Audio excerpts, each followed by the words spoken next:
NBA free agency is in full swing. Players are joining new teams to play for next season.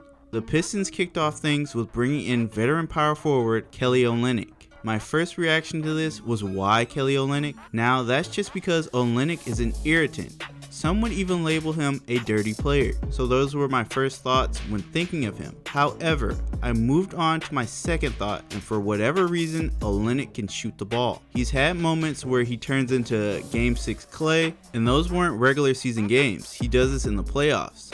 Unless we sign another center, Olynyk will probably back up Stu. Once again, we're getting shooters to space the floor for this team. We have so many slashers. Grant, Josh Jackson, Killian, and Cade all want to attack the rim. Now they can do that freely with all this spacing. So the Olynyk pick gets an A in my book.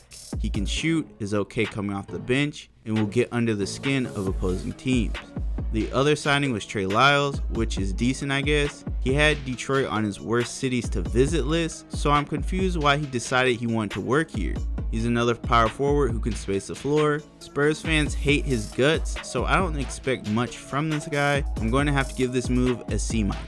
Next we signed CoJo, which makes sense. He played well at times, almost too well sometimes. Corey Joseph was in Killian's corner, providing guidance, and he has a history with Dwayne Casey during his Raptor days, so this move earns a B+ from me.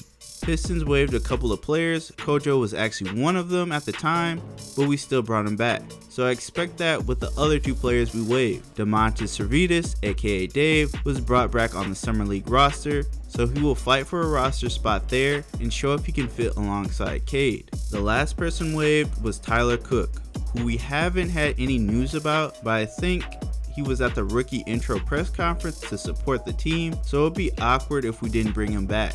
As I'm recording this, Saben was just signed to a 3-year deal. He brings so much energy off the bench, and the coaching staff trusts him to run the offense. Plus, he can always get his own hoop when driving to the basket. Overall, great start to the offseason for the Pistons. Decisions on Hamidou Diallo and Frank Jackson still need to be made, but other than that, I think the roster is almost set in stone. The rest of the East teams got better, so getting into the playoffs will be difficult. With that said, the Pistons also got better, so I like our chances. That's it for this one. If you enjoyed this video, hit that like button and subscribe to the channel to see more. That's all for me. Thanks for watching, and I'll catch you all in the next one.